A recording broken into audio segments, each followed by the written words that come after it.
जाप मरे अजप्पा मरे, अनहद भी मरी जाए। सुरती समानी शब्द में, ताही काल न खाए। कबीर साहब जी कहते हैं जाप, अजप्पा तथा अनहद सभी काल के गाल में समा जाते हैं, अर्थात ये योग युक्तियाँ सब निष्फल हो जाती है। परंतु जब भक्त की निष्काम सुरती आत्म स्वरूप में समा जाए तो फिर उसे काल भी नहीं मार सकता, अर्थात वह मृत्यु के भय से विमुक्त हो जाता है।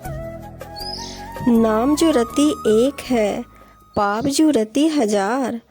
आध रति घट संचरे, जारी करे सब छार। कबीर साहब जी कहते हैं जिस प्रकार अग्नि की छोटी चिंगारी बहुत बड़े ढेर को जला डालती है, उसी प्रकार सद्गुरु के नाम ज्ञान की एक रत्ती भी बहुत है। यह पाप की 1000 रत्ती से भी बढ़कर है।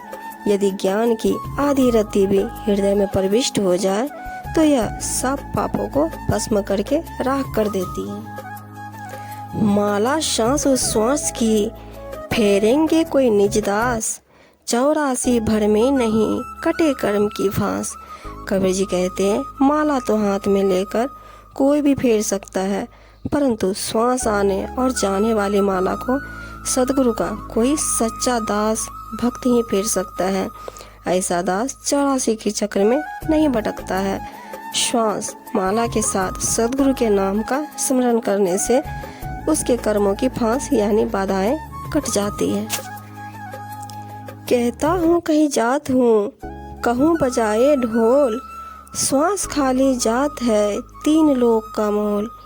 कबीर जी सबको सचेत करते हुए जोरदार शब्दों में कहते हैं कि मैं निश्चय पूर्वक कहते हुए जाता हूँ तथा शोर मचाकर ढोल बजाकर यह कह रहा हूँ, सद्गुरु सुमिरन के बिना यह श्वास खाली जा रही है।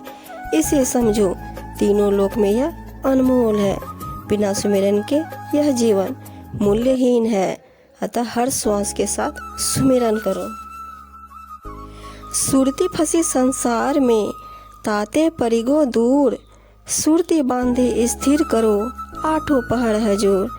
कबीर साहब जी कहते हैं जब चित्तवृत्ति संसार के माया मोह में फंसी हो तो सद्गुरु परमात्मा से दूरी हो जाती है। यदि संयम भाव से चित्तवृत्ति को स्थिर करके आत्म स्वरूप में लगा दिया जाए तो वह 8 पहर उपस्थित रहेगी। अतः चित्त की एकाग्रता से प्रतिक्षण सद्गुरु के नाम का स्मरण करते रहना चाहिए। जो कोई सुमिरन अंग को निशिवासर करे पाठ, कहे कबीर सो संत जन, संधे औघट घाट।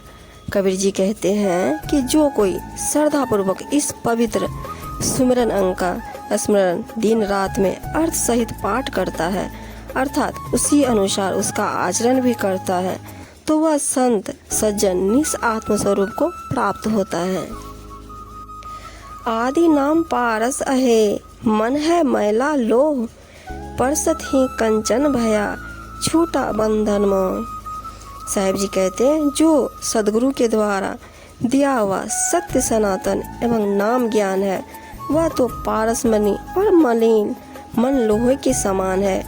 इस ज्ञान रूपी पारस मणि का स्पर्श होते ही मन पवित्र हो जाता है, खरे सोने की भांति चमकने लगता है और संसार के सभी मोह बंधन से मुक्त हो जाता है, अर्थात ज्ञान से अज्ञानता की सारी भूल। राम जपत दरिद्र भला, टूटी घर की छान। कंचन मंदिर जारी दे, चाहना सद्गुरु ज्ञान। कबीर जी कहते हैं जो राम सबके भीतर रमा हुआ है उस राम का जाप करने वाला वह गरीब बहुत अच्छा है जिसके घर का छप्पर भी टूटा हुआ है, परंतु उस सोने के मंदिर व महल में आग लगा दो जिसमें सद्गुरु के ज्ञान की चर्चा तक नहीं होती है। वाद करे सो जानिए, निगुड़े का वह काम। संतों को फुर्सत नहीं, सुमिरन करते राम। कबीर जी कहते हैं जो लोग वाद विवाद और तर्क वितर्क करते हैं वे निगुड़े होते हैं, उनका यही काम है, किंतु साधु संतों के पास इतना समय ही नहीं होता, उन्हें इतनी फुर्सत नहीं होती कि निरर्थक वाद विवाद करें। वे तो प्रतिक्षण आत्मा राम का सुमिरन